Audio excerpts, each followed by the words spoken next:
Welcome back to the Girl Power Alliance podcast. My name is Michelle Schaffer, and I am the CEO and founder of Girl Power Alliance. I love podcasting. I wish I could do it more often than I have the opportunity to do it. I started a podcast in 2017 and kind of faded that one out in 2020 when we began the Girl Power Alliance podcast. And that has been an interview only podcast. So when I come on here by myself, it's like putting on a comfortable pair of shoes, just me and my microphone spilling my guts to you. And I'm excited to be here today to talk about something that I think is profound and powerful. This will be a short podcast. You'll be able to get through it fairly quickly. And this podcast is going to be about the power of one. Are you ready for that? I'm excited because we are living in a world where we feel like if we don't have this huge following on social media, if we don't get tons of likes, tons of views, then we have just no value. We have no worth in the marketplace. We have no influence. We have no leadership. And I rebuke it. I just rebuke it. There is so much value in the power of one. Now, keep that in mind. I'm gonna trail off here for a minute. I have been engaged in personal development, professional development for like 20 years. I read. I love to read. I'm a book nerd. I read books. I listen to podcasts. I watch videos. I pay for events. I've gone to seminars and trainings and retreats and workshops, a lot of them over the last almost 20 years. Maybe, how old am I? But yeah, almost 20 years, not quite. I didn't really get into personal development until my middle 20s, a little bit, and then really got into it in my later 20s. And, I believe in personal development because I believe in this growing, moving forward. And as I started to go to events, I started taking notes. First, it was just on like the paper that they gave me. A lot of times when you go to an event, a physical in-person event, they would give you a notebook so you could take notes. So at first, that's how I did it. I took notes on the notebooks provided at the events that I would go to. And I had like all these notebooks with 4 pages of notes in them. And then you have, how can you condense them? Mark my words, one day I'm going to take all of my notebooks and I'm going to write a book with them. But one of the things that, I learned over the years is people would take all these notes at these events, then they'd go home and they wouldn't implement anything. I was like, was that a good event? Yeah, it was a good event. Like, what changed in your life from that event? And oftentimes people couldn't say anything, but they took a bunch of notes, right? Well, I want to share something with you that I think is going to change your view of personal development, growth, notes. Over the years, when you attend events with other people or somebody recommends a book to you or a podcast or something, people say, what did you think? How was that?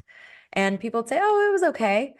And I really began to ponder this because I would go to events or read a book or something, and I felt transformed by it. Why? What was the difference?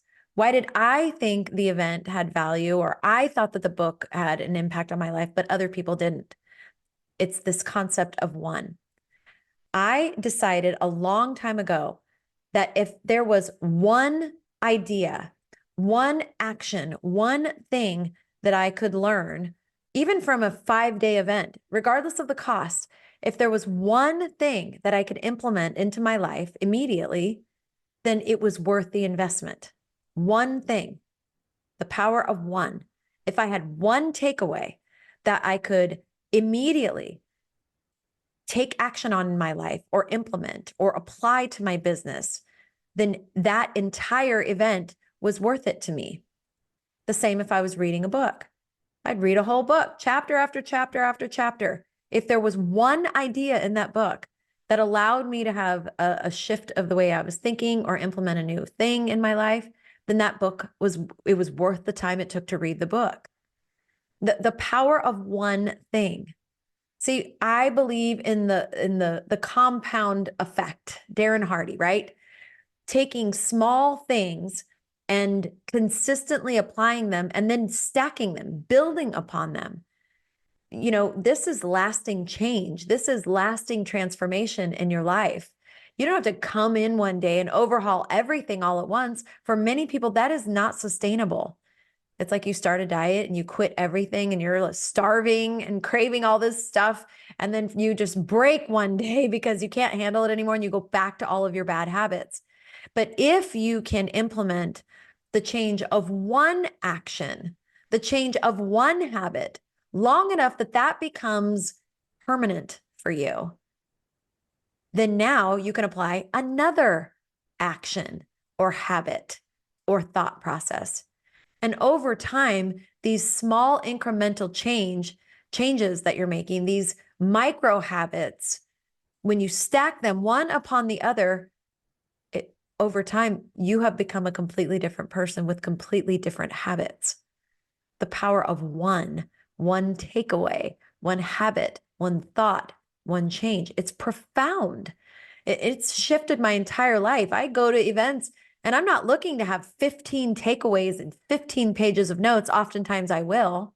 But when I leave that event and I go back and I look through the notes, I choose one thing that I can apply immediately to my life. And that event was worth it in spades. Then I can go back over time, read my notes again, and apply another thing. Can you imagine a life where every 3 months you're implementing something new to shift your life? What would your life look after 12 months, 24 months, 3 years? Your life would be completely different. So I want to encourage you to just to have a different perspective on listening to a podcast or a church sermon, or listening to a speaker, watching a video, reading a book if it's about personal, professional, or leadership development, or going to an event. Have the expectation that all you need to make it worth it is one thing that you can take away or apply to your life. Okay, now with that concept, I want to talk to you about your impact, because now it wasn't like this when I was coming up in personal development or coming up in the network marketing world. We didn't have social media. MySpace was just starting then. And it certainly wasn't something that everybody was using in everyday life and for business or anything. It was like kids were using it or students. But now we live in a world where, I mean, the bulk of advertising dollars are being spent on social media platforms. Google still is up there, but it's social media platforms are getting the bulk of big company advertising dollars. It's all through these social channels, much less through television, billboards, and what in my day was traditional marketing. So this idea that, we need to be this big influencer on these social media platforms has really taken root, not just in the business world, but in people's just personal lives. They feel like, oh, I don't have that much of a following. I don't have very many people watching or, responding or liking my stuff. And so, gosh, depression is at an all-time high. Poor kids that grow up in this age, putting stuff on social media, trying so hard to gain clout and followers and, get the attention that they think that they need to have to be a valued member of the world, to be a valued member of society. It's sad. It really is sad. But I want to impress something upon you, because whether you realize it or not, people are seeing the stuff that you put out on social media, even if they don't like it. And what if there was only one person that you impacted with a post or a comment? Or what if it was only one person? Would that be enough for you? What if one thing that you said or posted or did or spoke to somebody when you were out and about running errands? What if one person's life was impacted? Would it be enough? Of course it would. Of course it would be enough. I didn't always feel this way. Like I said at the beginning of the podcast, when I started my podcast in 2017, I didn't do it for marketing or anything. I really started it because I felt that God was nudging on my heart to be more bold about my faith. And I didn't really know how that was supposed to look. So I thought, I'll start this podcast and I'll just start speaking about everything through the lens of faith. And so I was really doing it for an audience of one. This is the truth. But I got really caught up in the analytics. I would look to see how many downloads I had, how many watches I had. It was only an audio podcast at that point. I wasn't doing video. But it started to get discouraging and like, oh, I only had 200 downloads of the podcast. Like, this is worthless. And it really started to make me question what I was doing and discourage me. How sad. And God really just nudged on me. Number one, he would always bring, as soon as I started to feel discouraged about the podcast, he would always bring somebody to me to send me a message or find me and say, and tell me how that podcast had impacted their life, how it had blessed them. And that one comment was enough to keep me going. Well, eventually that happened a number of times. And I realized, why are you looking at the analytics of that podcast? If you started this podcast, I'm speaking to myself. If you started this podcast as an act of obedience to the Lord, what does it matter? What does it matter if you got 10 downloads or 10,000 downloads? You're doing it to be obedient. And if even one life was impacted, then that one life was enough. And that really began to change my perspective about anything that I did, whether it was on social media or in person. If I spoke at an event, everybody really wants to feel valued and what they're doing means something. And so, if you spoke at an event or shared a testimony or something, and one person came up to you at the end and told you how impactful that was, it is enough, because every individual life matters so much to God. We read in the Bible that he left the 99 sheep to go after the one lost sheep. That one matters, that one life, that one habit, the power of one. Don't get wrapped up in analytics, in your life in general. Don't get wrapped up. You are having an impact everywhere you go with everything that you do. And I think that we probably won't see the result of that while we're on this earth. I'm assured of that. We're not going to see it. But I have a feeling when we get to heaven, we're going to get to see every time that something that we said or an action that we took or something that we did impacted a life individually. And the ripple effect of that one life goes on and on and on. It's this pay it forward mentality, right? This act of kindness, this impact of lives, this doing good for others and serving others, not worrying about the end result, trusting God with that. One of my little mantras that I've said to myself for years is, God, I'll do the work. I'll be obedient. What are you asking of me, God? My answer is yes, I'll do it. I'll do the work. I'll run into it. I'll cannonball into what you're asking me to do, right? And then you handle the result. I have disconnected myself from being obsessively worried about the result of the actions that God is asking me to take. Because if God is asking me to do something, he's God, I'm not, then my only job is to do the thing he's asking, not to worry about the result. That's on him. That's on him. Doing unto others as we would have done unto us, forgiving, right? Showing mercy and grace to other people, not letting God deal with the other stuff. Continuing on in the calling that you feel God has placed on your life, not worrying about the result of it, but taking the action that God is asking you to take. We are way too wrapped up in it. Now, results are an indicator of something, right? They are an indicator. They are information and data for you to have, but it's not something to be obsessive over, because if God is asking you to take an action, then that's the thing that you need to be obsessive over, responding to that. And if you are listening to the voice of God, I promise you, he is shaping and molding you. So there will come a time where you do get to see the action, the result of that action. Maybe in the beginning you don't, because he's shaping you to prepare you, because a lot of people can't handle the increase. They can't handle the attention. They can't handle the cloud. They can't handle the money, right? They can't handle the increase. So God is growing and developing you into the person by responding to him, by being obedient, not worrying about the result, so that when he is ready for the result to happen for you, that you are also ready.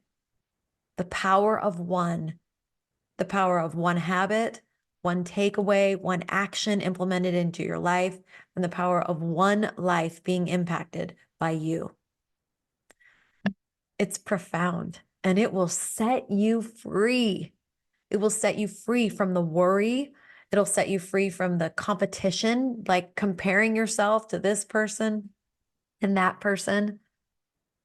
We have idolized people that have followings and followers and likes and views and all of that. And that's like, just think of the word idolize. We've made an idol out of that person and the results that they are or aren't getting, or the algorithm or whatever.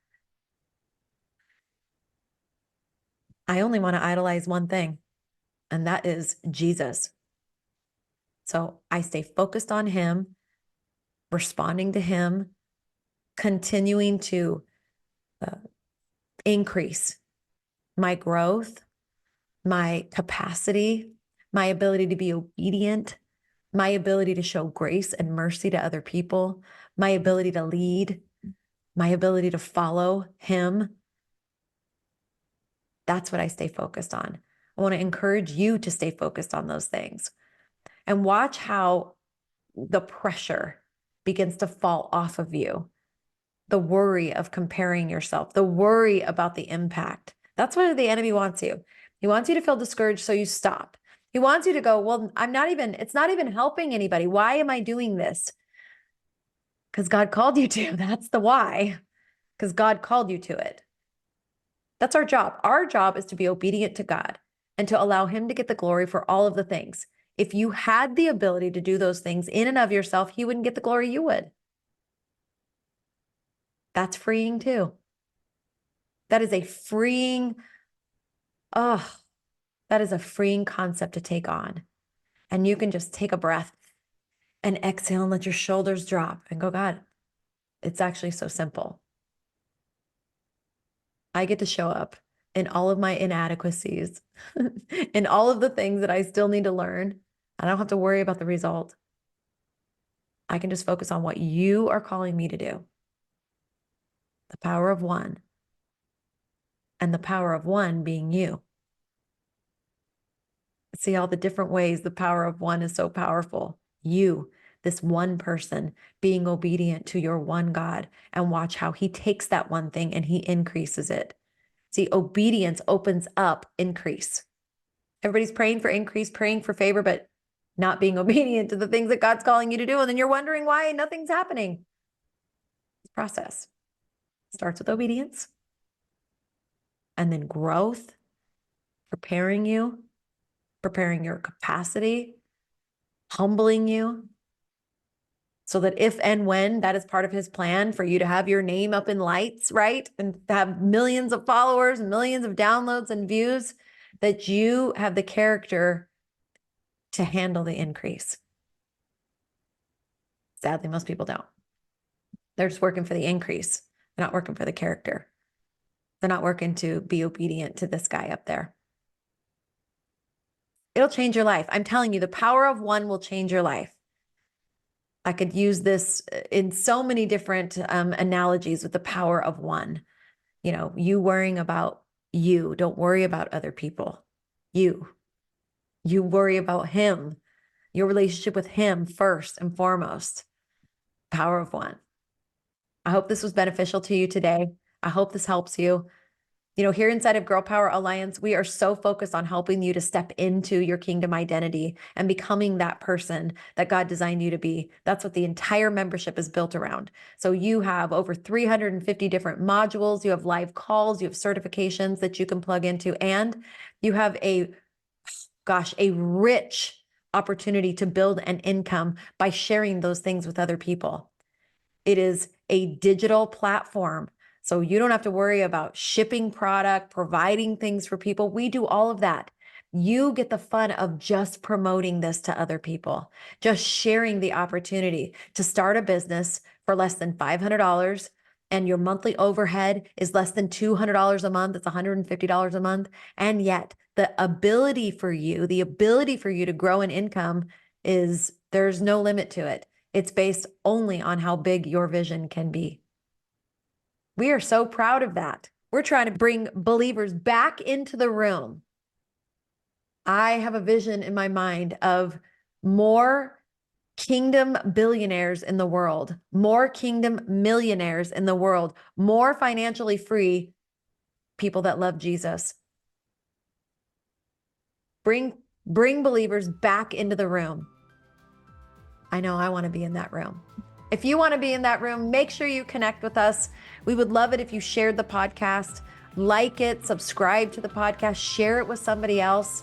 And we would love to hear from you. girlpoweralliance.com. We are literally just a click away. All of the information is in the show notes, and we cannot wait to welcome you into our family.